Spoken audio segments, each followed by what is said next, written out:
CTV News with Sarah Freemark.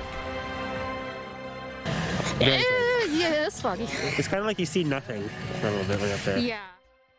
The unpredictable weather is not stopping winter enthusiasts from taking advantage of our local ski hills. Good evening. The messy winter storm that rolled through the region on Tuesday brought everything from drizzle to freezing rain, ice pellets and snow. It seems, however, today's milder weather has given hills a chance to recover. CTV's Luke Samard headed out to see if the slopes have enough base to stay open. A common sound heard throughout the ski hills this season as people flock to the closest hills they can find to enjoy the slopes. It's a little foggy at the top, but the conditions on the hill are great. It's kind of nice to be able to come up here and get a run in before going back to work. Mount St. Louis Moonstone has a 75 to 100 centimeter base, creating ideal conditions. The warm weather expected in the coming days won't slow them down. We're resilient. With our snowmaking, this snow is going to stick around. We pack down all that fresh snow as well, so once you pack it, it sticks around for a long time. We're expecting to stay open well into our normal operating season. The conditions are amazing out there right now. The snow not slowing down business for Horseshoe Valley. We had an incredible holiday period. Last year we had a strong December. This year we had 3 times the skier visits as we had last December. So it was insane, just day after day of fresh snowfall. I mean, the smiles at the bottom of the run say it all. The conditions have just been incredible. Horseshoe Valley and Snow Valley also have similar snowpack between 85 to 100 centimeters, meaning warmer conditions won't affect the hills in the long term. Ideally, we would like to have snow every Wednesday and Thursday and then sunshine for the weekends. But really what happens is in December we do get quite a big fluctuation in the weather, and we really count on that to get people out. With people taking full advantage. They're beautiful. Yeah, the conditions are always good here and their grooming is always excellent. Sure, 100%. School. Student class, it's really nice. With mid-season conditions at Horseshoe Valley and Snow Valley, they are hoping to be open until March. Meanwhile, Mount St. Louis and Moonstone has already guaranteed they will be open during March break. Luke Samard, CTV News, Snow Valley. Now, as that dense fog lifts across the region, the commute home is expected to be clearer than it was earlier in the day. Let's go and take a live look right now. This is Highway 400 near Essa Road. Traffic is moving, but officials say to expect some patches of snow and ice buildup on our roadways. OPP is urging drivers to turn all lights on anytime you're on the road, so that will include your tail lights so you're more visible. Now, from a live look from our CTV tower to a live shot from Bob's Garden, Casey Colby, wonderful to be back with you. Happy New Year. Happy New Year. Welcome back. Thank you. We missed you, and it's good to be back. I see we've got the same color coordinating going on that we planned, of course. Ha ha ha! That's the way to start the new year, isn't it? With no hat. Oh, my mother will get mad at me. I have to put the hat on. It is mild enough to go without, Mom, but I know you should still have the hat on. There's no doubt about that. Mild indeed. Let's continue with a first look at the forecast. Of course, brought to you by our friends at Presler Injury Law. Call 1-800-JUSTICE. 1 degree, Sarah. Feels milder than 1 because there's next to no wind. The whirly thing behind me is just kind of standing still. Anemometer, they say in some meteorological circles. 2 degrees is what we're looking at in Owen Sound. That's mild. 1 degree in Alliston. That's mild. 2 degrees in Toronto. Very mild. And 1 degree up Parry Sound Way. That's mild. Radar satellite images. A couple of flurries? Did you experience a couple of flurries? Well, no. It's a little kind of drizzly, isn't it? And Sarah, this is the first time in quite some time we have not had a set amount of snow accumulation in the forecast, either for tonight or tomorrow. That can change. There's no rain. We're getting dripped on out here. That can change, but let's just, shall we say, enjoy it for the time being. No snow blowers in the distance, so it's kind of nice. However, in the long-range forecast, snow's back. I'll let you know when and where. Coming up, back inside. Thanks for that, Case. Emergency crews were called to a house in West End, Barrie this afternoon after reports of a waste recycling truck crashing into a house. I came home from work and there was a garbage truck in my garage. Some structural damage. It's hit the Mustang, and we were told that there was no driver. He had gotten out of the truck to get the garbage, and the truck revved and drove into our garage. This was the scene on Benson Drive around 1 p.m. Barrie Fire Service confirmed to CTV News that no injuries were reported and that the city's building department, hydro and gas were all called in to assess the damages. At this time, police are continuing to investigate the cause of that crash. Provincial police continued the search for suspects this hour after a midday home invasion in Essa Township. CTV's Rob Cooper brings us the latest on that investigation. Police are looking for these two men wanted in connection with a home invasion in Essa Township yesterday. The OPP say it happened at a home on the 9th line just after the noon hour in the small community of Utopia. The Nottawasaga OPP responded to a home invasion call where two male suspects had entered a house and fled prior to police arrival. Police say the duo were in the home for less than 10 minutes, and it's believed they may have fled the scene in this black or gray sedan. Police say they believe the home was targeted and that it was not a random invasion. Investigators have already gone door to door in the area, looking to see if any homeowners may have caught the suspects on video surveillance. The first I heard about it was the police come to the door. So that's all. So. And then you saw a post on Facebook? Yep. And it just showed two guys dressed in black and in their car at the end by their driveway. So. Police are not releasing much information at this point. In fact, they won't say who was home at the time or what, if anything, was taken. We have canvassed the area for door cam and house cameras.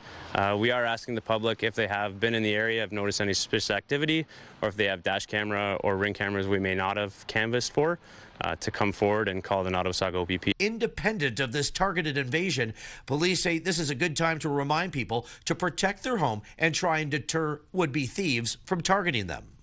So police are encouraging everyone to lock their doors, whether they're home or away, with the deadbolt, and advise everyone to utilize the ring cameras and security cameras on their homes.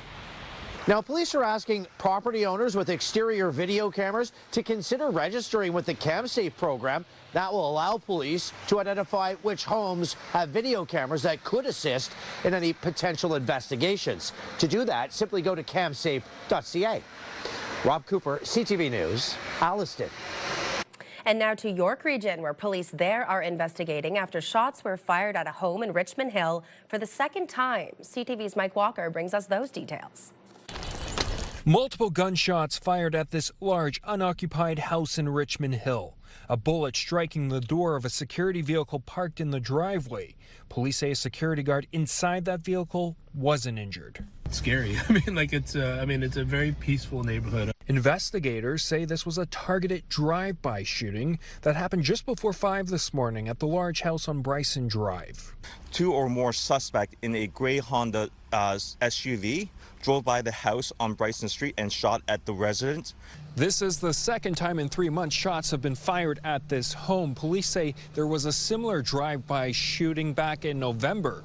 No one was hurt in that incident. We have our firearm investigative team are in charge leading the investigations, and they will looking at if there's any connections between tonight's incidents and the incidents that happened in November.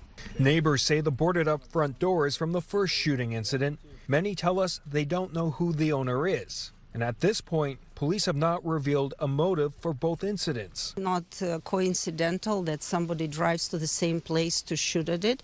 So that means that there is something going on. This morning, investigators were using metal detectors to collect evidence. Police say there is no threat to public safety because this is a targeted shooting. But people who live nearby are now fearing for their safety.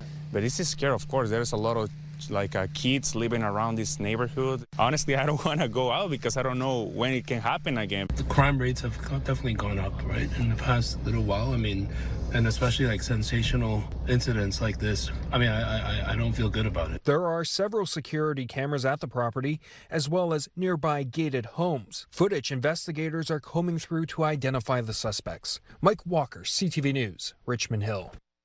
OPP officers have laid drug trafficking charges after executing multiple search warrants across Simcoe County.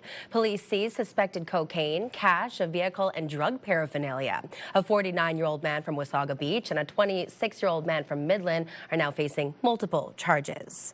Prime Minister Mark Carney will travel to China. That's next week. The trip is slated to run from January 13th to the 17th, and it will focus on elevating engagement on trade, energy, agriculture, and international security. Carney last met with China's president in October on the sidelines of the APEC summit. This visit will mark the first trip to China by a Canadian Prime Minister since 2017.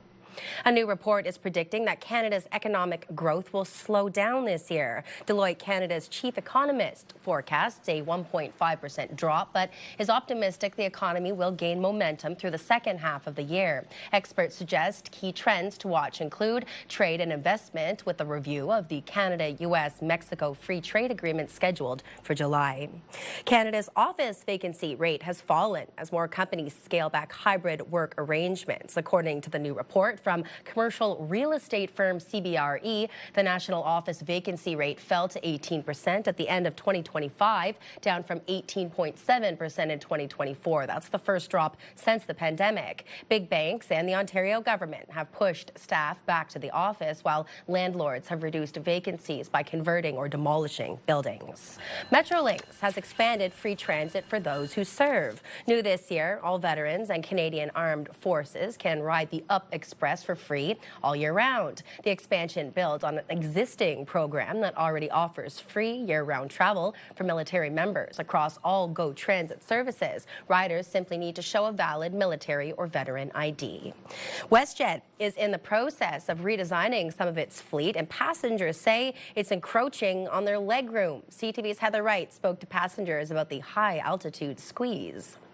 Dad, could you just straighten out your legs there? No, impossible. Economy class isn't known for its expansive legroom, but recent changes to some WestJet planes have some customers saying the airline has gone too far. It was shocking to get in there and then have my dad, who is 6'3", so he's tall, but not like abnormal human height, physically not be able to fit in the seat. Mom, how about you? Amanda Schmidt posted this video to social media showing just how cramped their WestJet flight from Edmonton to Toronto was. You can hear us joking and laughing in the video because it was like, it felt like a joke. But the Schmidt family says not only were they uncomfortable, they also felt unsafe. In the fall, WestJet announced a new cabin configuration to offer different prices for seat selection, and says the changes were rigorously tested and comply with all safety standards.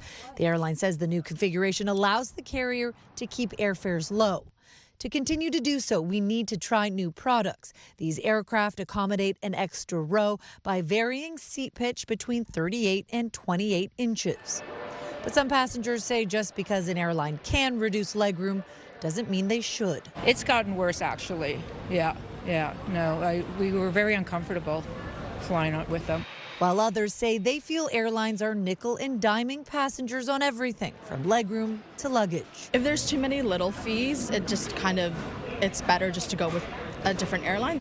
WestJet says they are monitoring the rollout of these new seat configurations and will take into account feedback from both passengers and staff on the changes that have been made. Heather Wright, CTV News.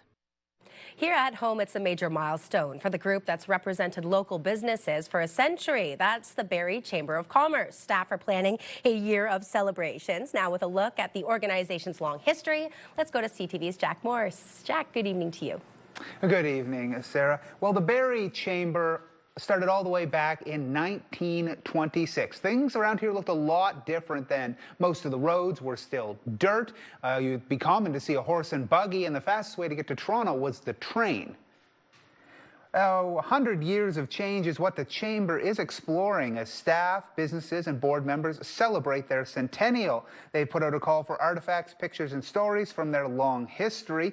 They're going through their own records. There's a lot of gems, but much of it is paper and photos stacked in boxes. Quite time-consuming to check. Moreover, it's incomplete, leaving gaps they hope people involved with the Chamber over the years can fill. Chamber CEO Paul Markle says it's as much a celebration of the future as a reflection on the past. Things like free trade and what was happening in the 80s as that was happening, and it's very, very similar rhetoric in the way that the business community was talking about things and the way our business leaders were approaching those issues. So I think that's really what's going to be fun about this year, is being able to reflect back and seeing how different things are now compared to how they were 100 years ago, but how also how similar things are. Now, if you have pictures or artifacts or stories, the Barrie Chamber of Commerce wants to hear from you. You can either go to their website and tell them there, or you can drop in and see them at their South Barrie location. Reporting live, I'm Jack Moore. Sarah, back to you. All right, thanks for that, Jack. Now, images put onto canvas to escape from the horror of the First World War have been uncovered in Collingwood. Paintings found under a bed now help share the story of a Canadian veteran, gone but not forgotten. Here's CTV's Mike Lang. Through sadness at the passing of his mother, Helen, Jeff Taylor stumbled upon unique family history documented by a veteran of the First World War. Found a stash of paintings underneath her bed. So about 8, 9, 10 of these were underneath their bed wrapped in sheets, and we realized, oh, this is kind of special. What can we do with this? Paintings by Jeff's great-uncle Ernie Jeffries, who served for the Canadian Cyclist Corps in the First World War. Jeff, barely 4 years old when Ernie died in 1967, remembers vividly the smell of his uncle's pipe and his old color TV. Intrigued by his history, Jeff wanted to learn more about Ernie's time on the front lines through the Canadian War Museum. He was at Vimy, he was at the Somme, he was at Ypres, he was gassed at Passchendaele. He saw the worst of the worst on a bicycle. After the war, to escape from the images imprinted in his mind, Ernie turned to art, imagery, and inspiration he found along the southern shores of Georgian Bay. To think that he survived that and then came back to Collingwood and painted these, it takes the paintings to a whole other level. They tell a collective story about a man who is looking for peace. The Taylors spent the last year gathering Ernie's paintings from other relatives locally and throughout Windsor and Sudbury. They are now on display at the Simcoe Street Theatre. Jeff's father and Ernie's nephew Greg seeing them for the first time on Wednesday. Well, he would be astounded to think that his paintings, 50 years, 100 years later, are being shown. He'd be dazzled. 16 of them will be auctioned off in support of a foundation for Collingwood Marine General Hospital, where Helen was also committed to service as a longtime volunteer. We're certainly touched by the entire story and how incredible it is, and we appreciate all their support. The story of Ernie's unit, the Canadian Cycling Corps, is also featured in a book by Ted Glenn, an author and Humber College professor. Ted Glenn will be speaking next Thursday here at the Simcoe Street Theatre as the auction for 16 of Ernie's paintings continues until the end of January. The hope is that it will raise at least $10,000 for the CGMH Foundation. Mike Lang, CTV News, Collingwood. And still plenty more to come here on CTV Barrie, including an annual tradition that brings local hockey teams together. The arena in Wasaga Beach was bursting with school spirit, and community charities reap the rewards. Plus, pickleball continues to pique interest when there will be a new place to play in the Sunshine City. Details coming up next.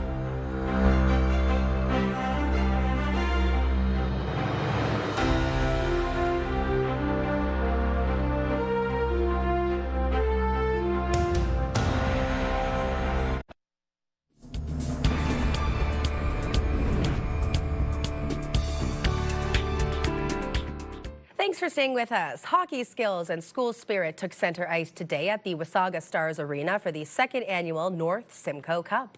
Well, it's a big honor. It's fun. It's my last year doing this, so putting it all on the ice and leaving it there. You know, it's different, especially because it's co-ed, because usually in school girls hockey you only see the girls' skills, and now you see boys. It's fun. Co-ed teams from Elmvale, Georgian Bay, Aurelia, Stayner, and Twin Lakes battled it out on the ice as their classmates and teachers cheered on loudly from the stands. But it was about more than just playing hockey. Each school also raised funds for local food banks and community charities. At least $6,000 has been raised for the local food banks in northern Simcoe County. These students have all come together from rival schools, rival communities for their own good cause. These kids here are change makers. They're doing good for their community, and they're coming together and having a fantastic day. The tournament wrapped up with the championship game, and Aurelia Secondary School took home the title with a win over Twin Lakes Secondary School, and it was in a shootout.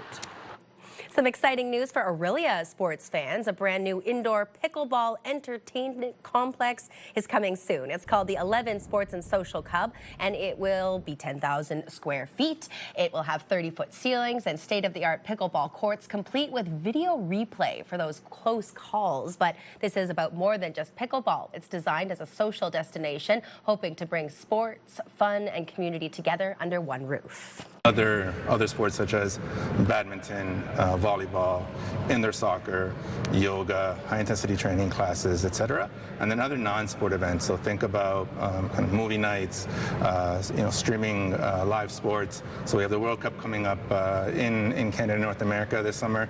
Canada's obviously playing, so we want to be able to showcase what we can do with the space through that event. The plan is to open the doors to the 11 Sports and Social Club in February.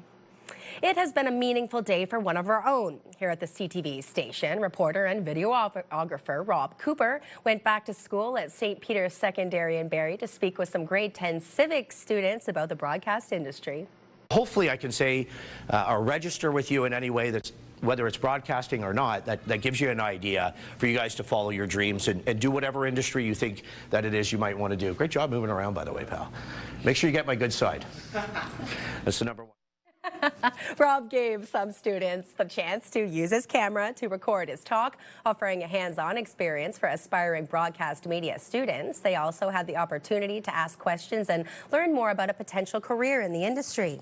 First, when using the camera, it felt a little bit difficult, but like after using it, I was able to stabilize it a little bit and figure out how to adjust all the stuff. So I found it quite fun. Thank you, Rob. You're welcome.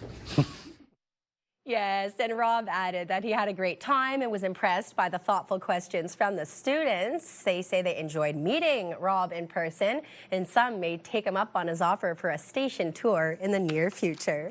If you are looking for more information, perhaps you are one of those students and you'd like to re-watch that segment, it can be done on our website. That's ctvnews.ca/Barrie, or scan the QR code on your screen.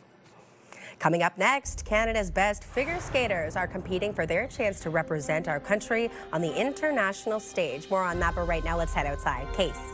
Well, the mild break is nice for January, and there's no one more happy than the garden snowman, little Johnny. Look at the smile on his face. Oh, yeah, he's loving the mild break. Our weather watcher artiste, though, Sophia, she says, I love doing a snow angel, and there's no way my little brother, Johnny, is going to convince me to do a slush angel. You're watching CTV News Barrie.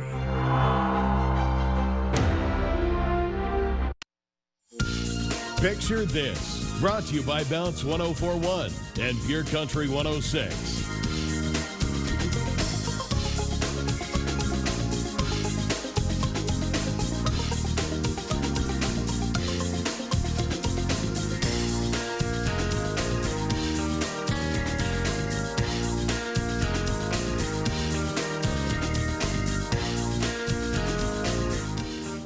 Isn't that lovely? This week, we'd like to see how you are starting 2026, whether you're chasing a new goal, trying something different, celebrating, having fun, lying in bed sick. The email address, picture this, at ctv.ca. Let's head outside because Case, a little birdie, told me, oh my, I'll let you explain that in a second. But I understand that our KC, our Kent Colby, is celebrating a pretty substantial anniversary here at, let's call it CKVR. Do you want to tell them how many years, Case, or would you like to? You go ahead. 24 years. That is fabulous. You're such a staple to the community, and I mean that with the utmost honesty. Well, thank you very much. 24 years. It goes by pretty quick. It really does. Season to season, it flies by. You got to enjoy and try and keep smiling. And wear the occasional hat. We've got the hard hat on right now because we're having some ice fall off the tower. Big temperature change. Off comes the big chunks of ice. And little Johnny, well, he's ready for it. He's actually looking forward to a bit of an ice hat.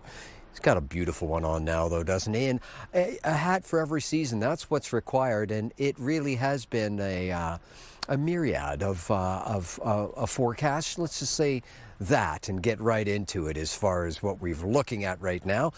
Starting off with the temperature, it is mild. 1 degree in Parry Sound, looks like 1 in the Sunshine City of Aurelia. 2 degrees in Toronto, 0 in Mount Forest.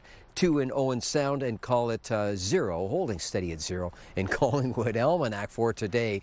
Just so you know, that's 1 for the high, that's -2 for the low. Just for today, I've never seen this much before. The high and the low, the extremes, 47-degree difference. High of 18.3 in 1869, low of -29 in 2015. If my math serves me correct, 47-degree difference. That is the biggest difference I've ever seen since I've been here. 24 years, ladies and gentlemen. Sunrise, sunset, 9 hours and 3 minutes of daylight. Roll that forecast radar and that cloudy forecast radar. Is it to remain oh so cloudy? Oh, what do we have here into the afternoon? Oh, let's do tell, Case. Get into it. And here we go. This is the southern tip of Georgian Bay, Lake Simcoe. And foggy conditions, no big surprise there. Cloudy skies, 40% chance of drizzle and or the occasional flurry. No set accumulation, no real accumulation at all in tonight and tomorrow. There's the temperature, a 1 and -4. And for tomorrow, well, 6, 4, and 5 degrees.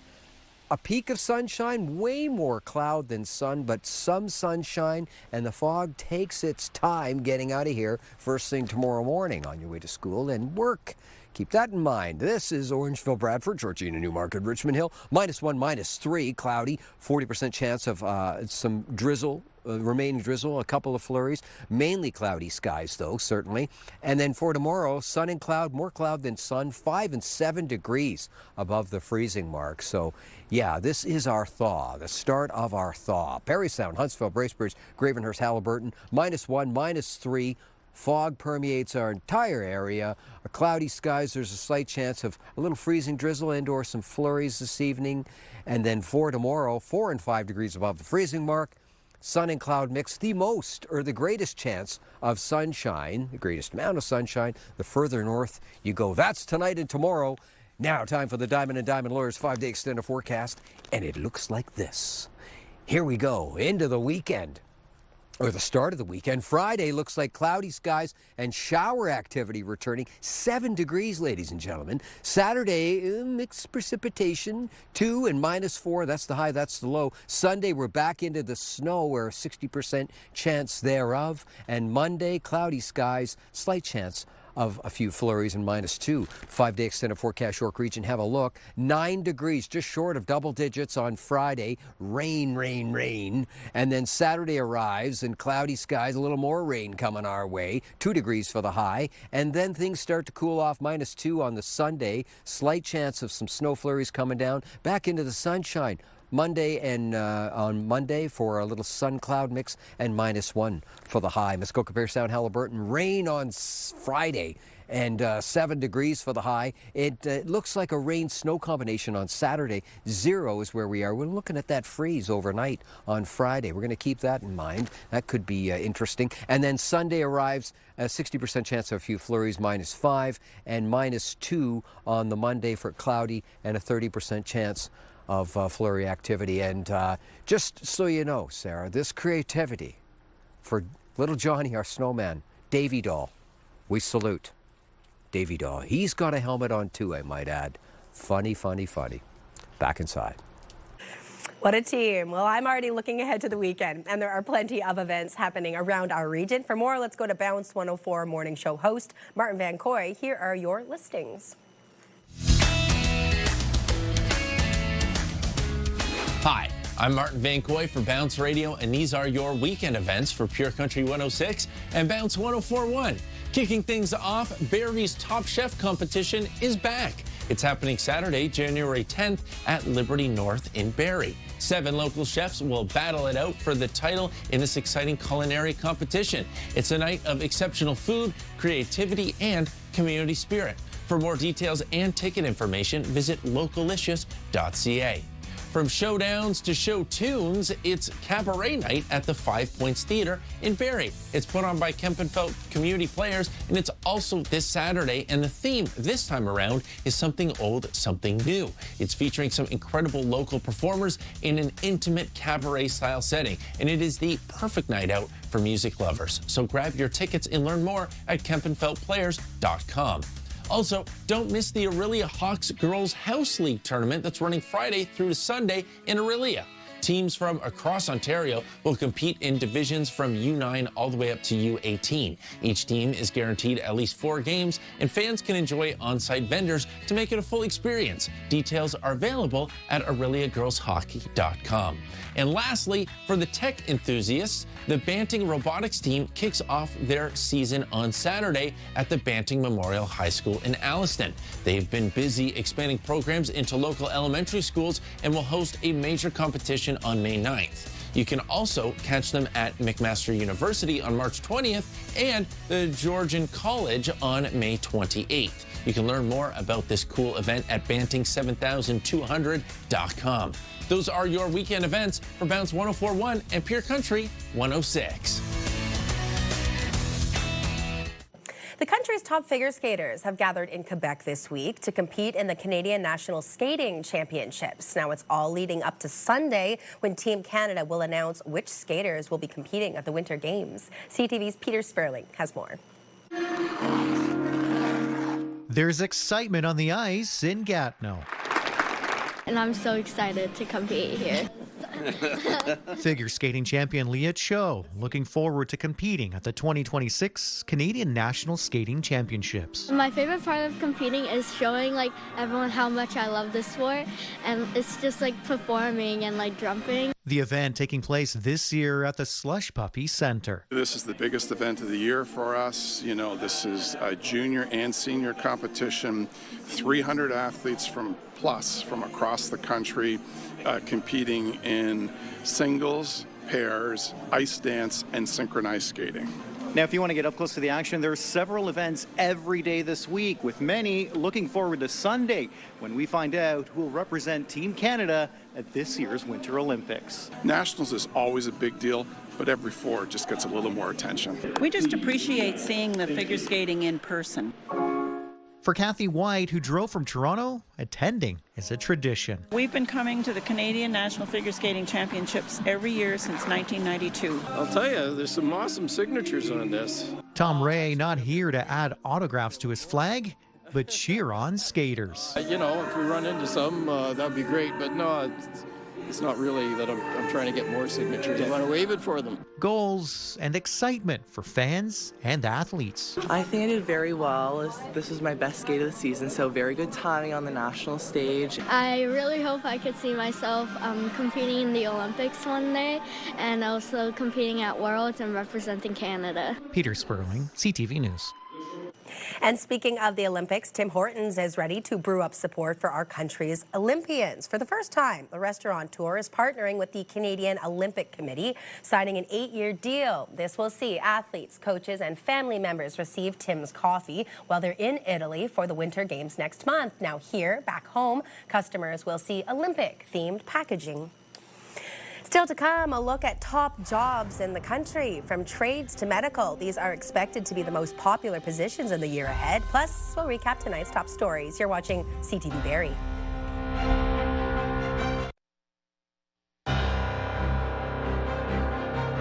Recapping our top stories, police are looking for 2 men in connection with a home invasion in Essa Township at a home on the 9th line that happened just after 12 p.m. yesterday. Police are asking people with exterior video cameras to consider registering with the CamSafe program. The mixture of weather of late isn't stopping local ski hills. Mount St. Louis Moonstone has a 75 to 100 centimeter base, while Horseshoe Valley and Snow Valley also have similar snowpack between 85 to 100 centimeters, meaning milder conditions won't affect the hills in the long term. And First World War veteran Ernie Jeffrey's legacy has been brought back to life after his paintings were recently rediscovered by his great-nephew, and they're now on display at the Simcoe Street Theatre in Collingwood. The hope is to raise at least $10,000 for the Collingwood General and Marine Hospital Foundation. U.S. President Donald Trump's push to assert influence in the Western Hemisphere appears to include talk of taking control of Greenland. CTV's Judy Trin reports those comments are no longer being dismissed as empty threats, and Canada is watching closely. Greenland's vast expanse contains valuable, untapped natural resources. U.S. President Donald Trump covets the territory in the name of national security. He views it in the best interest of the United States to deter Russian and Chinese aggression in the Arctic region. And so that's why his team is currently talking about what a potential purchase would look like. The White House has not set a price.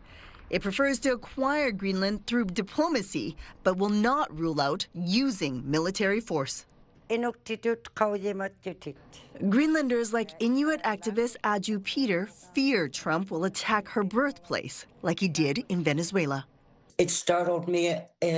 Some time ago, I didn't take it seriously, but now seeing what the President of the United States can do, it's a real threat. The semi-autonomous Danish territory is home to 56,000 people, protected by NATO. If the Americans attack or try to annex Greenland, Denmark will have to invoke Article 5 in NATO that says that NATO countries have to come and help us against that attack. The Americans would, of course, veto that, and then NATO would be finished. Greenland shares a border with Canada on Hans Island in the Arctic Ocean. Now both have faced American threats of annexation. We stand with Denmark, we stand with Greenland. Our closest partnership is with the United States, and we'll work with everybody to make sure that we move forward together. The Prime Minister says Canadian forces can protect the Arctic from Russian and Chinese threats. What the military alliance can't do is protect member nations from an ally. Judy Trin, CTV News, Ottawa. Turning now to our markets, Canada's main stock index fell nearly 300 points in early morning trading. Let's take a look at where the numbers closed on this Wednesday. The TSX was down 271 points, the Dow was down 466, and the Nasdaq was up 37. And commodities, oil was down, closing at $55.99 a barrel. Gold was down, finishing at $4,462 an ounce, and our dollar down, ending the day at 72.34 cents U.S. A Canadian recruiting company has released a list of the top 15 most in-demand jobs for 2026. It includes a wide range of positions from healthcare to sales to forklift operators. CTV's Matt Gilmore has the details. A new year and fresh prospects for young Canadians looking to enter the workforce. Well, they're actually frontline operational roles, a lot of them, and they're really focused on human connection and front-facing relationship building. According to Randstad, the top 5 jobs companies will be looking to fill in 2026 are sales associate, administrative assistant, customer service representative, accounting technician, and receptionist. Nancy D'Onofrio says most of the jobs on the list are entry to mid-level, but with AI, they're evolving. I think there's a lot of discussion as well that AI is replacing roles, but if you look at these roles that are very human focused and relationship based, they're actually elevating these roles. Healthcare is another area where D'Onofrio says there will be job opportunities in 2026. Nurses, pharmacy technicians, and dental assistants are also in the top 15 most in-demand jobs. We're obviously seeing a huge shortage in healthcare because there's a lot of retirements that are happening as well. Perhaps most surprisingly, forklift operator has squeezed into the top 15 this year. D'Onofrio says that's due to the rise of e-commerce and demand on supply chains. Going forward, she expects even more opportunities in logistics and construction. By 2027, there's going to be a shortage of 172,000 workers. Most of the jobs on the list pay an average of between $50,000 and $70,000 per year.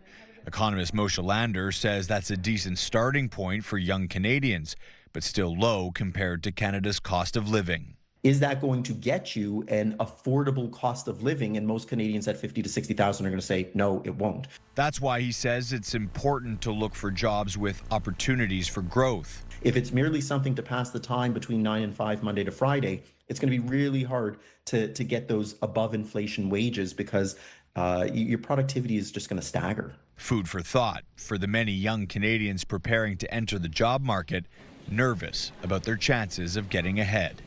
Matt Gilmore, CTV News. At the Consumer Electronics Show in Las Vegas, Lego is showcasing a piece of the future with the toy company's first ever smart brick. and I can engage these two in battle. And you can see the registration here on this brick. The new light-up brick contains a chip and a speaker, allowing it to interact with whatever design it's a part of, as seen here with Star Wars models. My favorite is when Cloyd actually folds the towels. This has been the holy grail for a long time. LG has unveiled an AI-enabled robot that can fold your laundry. The company claims the droid named Cloyd can pitch in on various household tasks, including doing the dishes and even starting up dinner prep while you're on your way home. Still to come, a homemade Zamboni has become a hit for hockey players, but it's on a frozen lake in Quebec. We'll have more on the man behind the machine on the other side of the break. Stay with us.